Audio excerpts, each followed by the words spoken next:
one.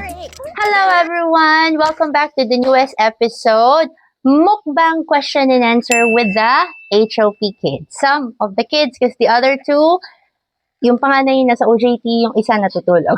So, itong dalawa. So, I, just want to spend time with the kids. It's the end of the school year. And so, the best way to do is mukbang, and we love street food.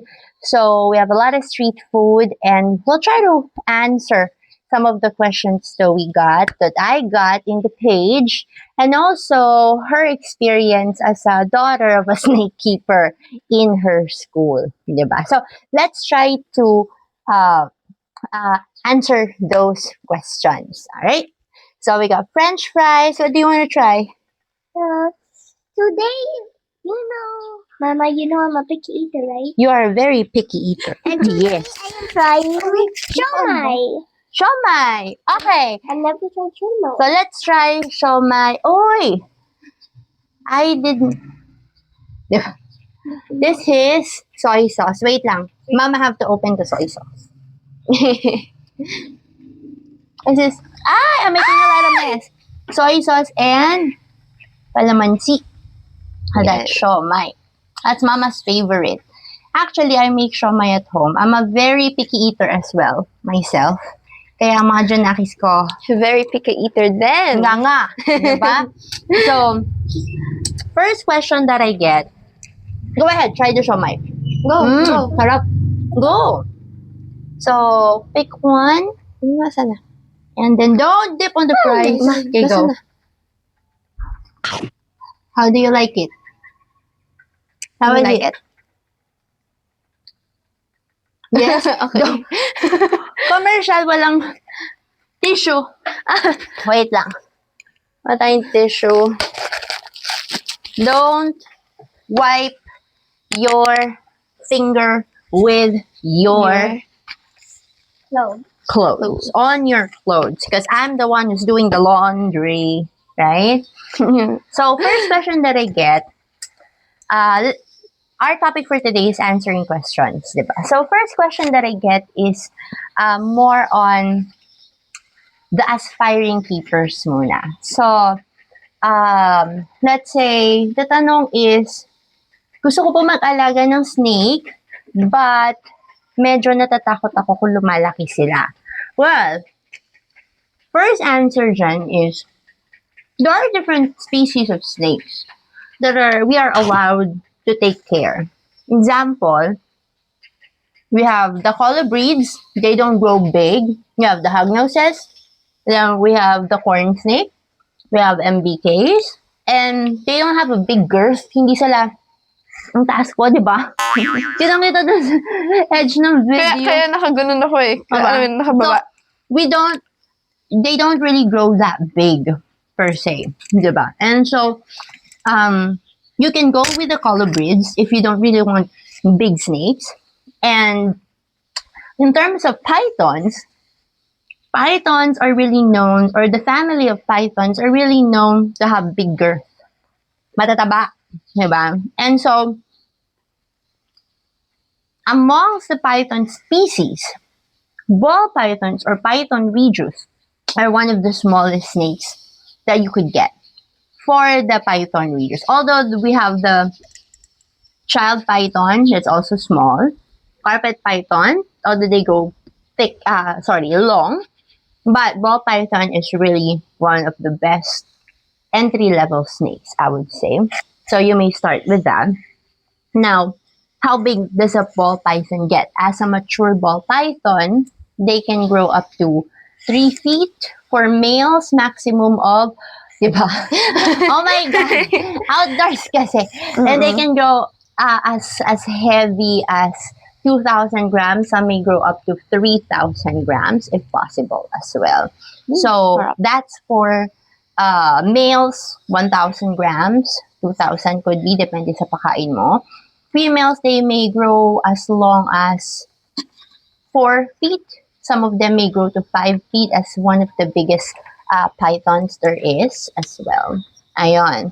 So, how about you, Anna? What are the questions you get whenever your classmates would know na you're mommy is a snake keeper, that you have snakes at home?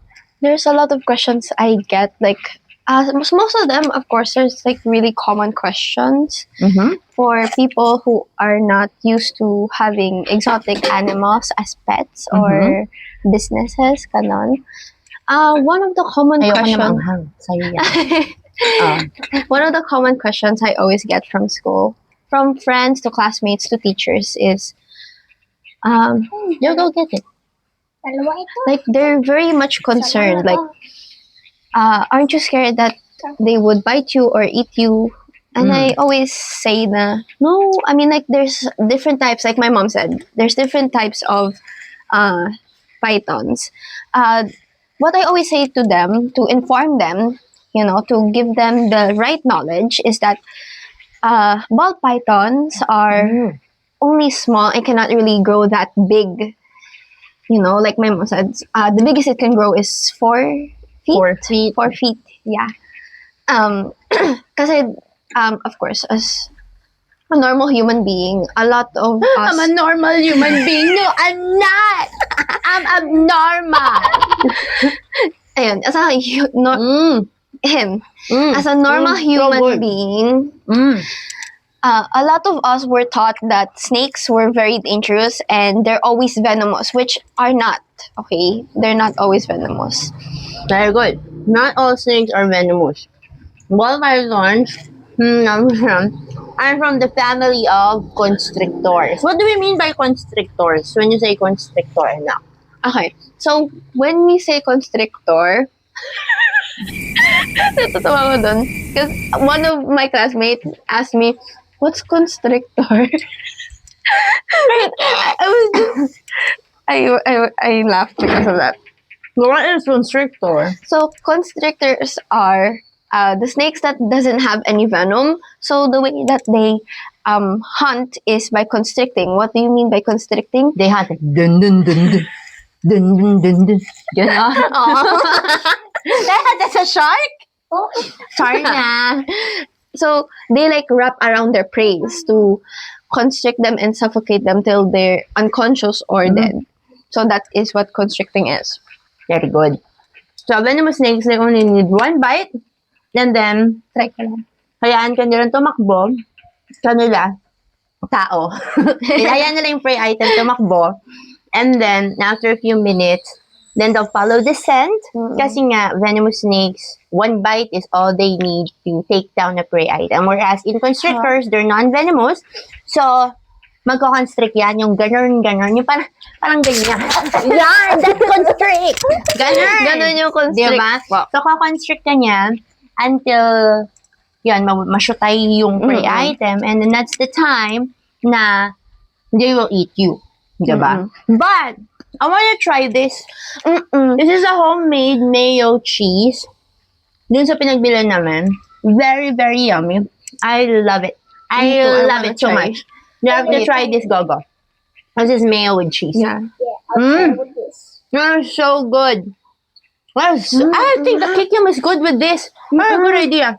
Oh my Oh my God. God. Wait. May ano?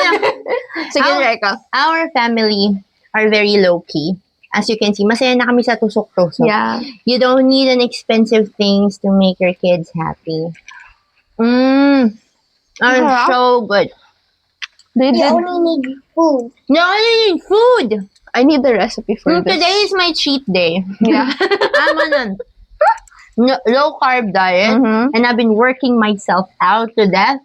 I've been running, I've been working out full cardio exercise, and today's a cheat day. Mukbang! Dun, dun, dun, dun!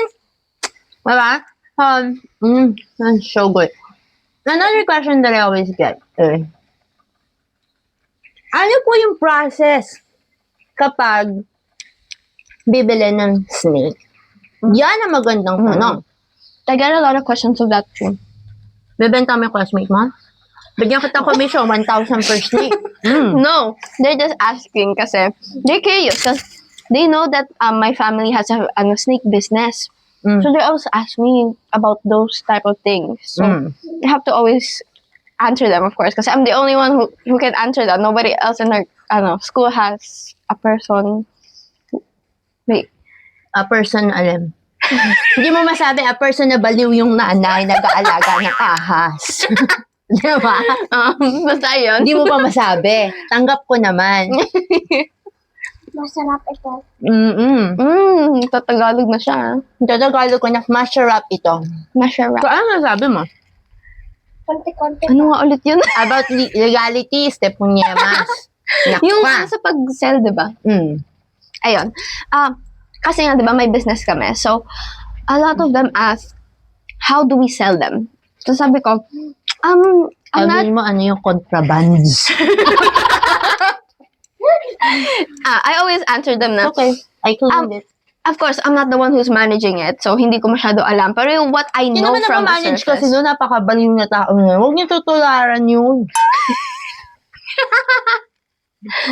And then, So, I always tell them that when you're going to buy anything, like a snake or any exotic pets, I forgot what Mama said.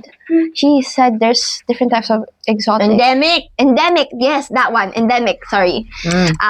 When you're going to buy exotic or endemic pets, I always tell them that you should buy it with legal papers or straight from DNR. Kasi, Dagon, straight from DNR, hindi nagbebenta DNR ng papel, ng ahas, tanga. basta yung sinabi mo. Sabi ko, bibili ka dun sa mga taong may permit to sell. Hindi ka bibili ng ahas kay DNR, di siya nagbebenta. Ay, dun sa endemic. You need to get WFP pa din. That's permitted by the DNR to sell. Basta ayun. Ayun. Ayun na yun. Mistakes, di ba? Sorry na. Pero ayun nga din sinabi ko sa kanila. They cannot buy exotic pets out of ano doon? Alin? Not permitted. Ganun, yung mga not permitted pets. Kasi it's very illegal. Kaya mas gusto ko yung pumunta sila sa DNR. Pabili po ng ahas. Bobo. Sorry na! Ngayon, so the tanong is, what's the process? For iba-iba ang process per region and per farm. Kaya lang, lunukin. For HOP's process, Harap. the DNR process for releasing a snake is different from NCR.